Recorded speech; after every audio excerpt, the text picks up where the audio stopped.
We have 2 other beers for you today, but we're only going to talk about one other one. We've got a different video for the Pineapple Mango Wizard that's also coming out today. It's 3 beer release this week because Stout Month wasn't intense enough. We needed to have 3 more beers right after Stout Month. So that's true. So Pineapple Mango Wizard, we've got a different video.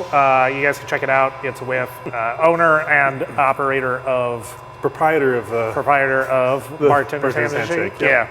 So cool video with him and Pineapple Mango Wizard talking about it, making cocktail or whatever. You were over there, right? Good. Yeah, Really, really good. I believe it. He makes good cocktails. Yeah.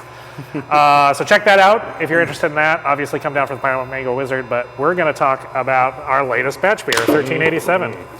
I think you guys are pretty familiar with the batches by now. Big double hazies intended to just be as bold and packed full of flavor as possible. Like I was saying, with the ash tree, minuscule, like 4/10 of a pound per barrel dry hop on that, so barely noticeable. These beers always clock in the at least 3.5, if not low 4 pounds per barrel. We found you go higher than that. There are some breweries out there that claim like, 6 pounds per barrel or 7 pounds. Like, you just don't taste it. Like, I think it's a lot of waste. So I do think that there's an optimal spot, and I think we've kind of found it. You know, big, sweet, full malt body to carry all the bitterness of that those hops can bring. Let us really get some biotransformative character in the beer, bring forward some the fruitier esters that you guys like, fruitier aspects from the hops. This is Citra, Strata, and Cashmere. Cashmere I always think adds like a nice kind of sweet balance. I get like a lot of cotton candy vibe out of Cashmere. Citra, of course you guys know Citra. It's the most popular hop in the world. So Citra is the big orange bite. And then Strata we've used one other time. It's a pretty popular, growing in popularity.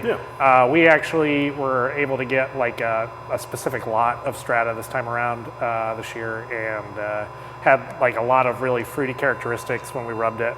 I think that comes through, like some general kind of like papaya, guava type tropical fruit notes. It also has like a nice sort of dank resin bitterness to kind of ground, because otherwise these beers, the malt profile can be really cloyingly sweet. So we have to, I never want to create one that's just I mean, I should not say never, because sometimes we make so many beers, sometimes I do want to screw around. But the idea is usually not to make one that is all one thing or all another. Not all sweet, not all fruit, not like all resin, but to try to balance them, because I think it's the best drinking experience. Well, yeah. Otherwise, everything would just be smash beers and things like that. Yeah. What do you think of this batch? I'm a massive fan of this one. You're absolutely right about the sweetness. I've got a little bit of a sweet tooth, so I always enjoy a little sweetness. I love it when like the melon flavors come out in an IPA occasionally. But yeah, this one is just. I just get this really nice tropical fruity, that either passion fruit or guava really kind of hits me right up front. Followed by the citrus. And the one thing that is really funny to me, I've always heard that sort of diesel. I've heard that described many times.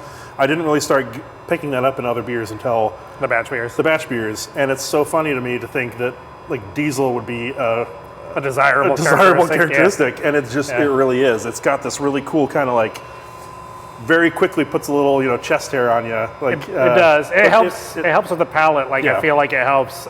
You've got like all this flavor, and it helps like kind of in the way that acid can cut through fat when you're eating, right? Like you use like a pickle or something like that to kind of cleanse like a fat heavy. Like I think that diesel characteristic, that ethanol and diesel characteristic, it's not overwhelming, it's not strong, it's not off-putting, and it just helps kind of clean your palate so it doesn't linger so heavy. It does. It actually allows you to sort of have your initial, you get the nose on it, you have that initial taste, it kind of hits, it kind of cleans, and then it allows you to have an entirely different follow-up, but it's nice. It just allows itself to complement itself. You look very nice today. Yeah. It's a compliment. Yeah. You do too, buddy. Dad joke. Thanks. So this one's going to be available. These go fast. We try to make enough to spread it out to get it everywhere, but make sure to come down and grab some. It's going to be a beautiful weekend. Ride your bike down if you can. 3 beers hitting 3 different great notes. Whether you're a sour fan, a classic beer drinking fan, a hazy hoppy fan, plus all the stuff we've got on tap all the time anyway. We've got a ton of stuff for you. So Yeah. if you're out and about this weekend, make sure to stop by Confluence. It's just going to be gorgeous. We've expanded our patio a little bit, so we got extra seating so you can spread out and enjoy this nice weather. Yeah. So, Follow us on all the social media. the Twitters and the Facebooks and the YouTubes and the Instagrams and The Grams. Is it Insta or is it Gram now? I don't know. I was told that people don't say fresh to death anymore this week, so I don't think that any of my lingo is correct. Yeah. Cheers.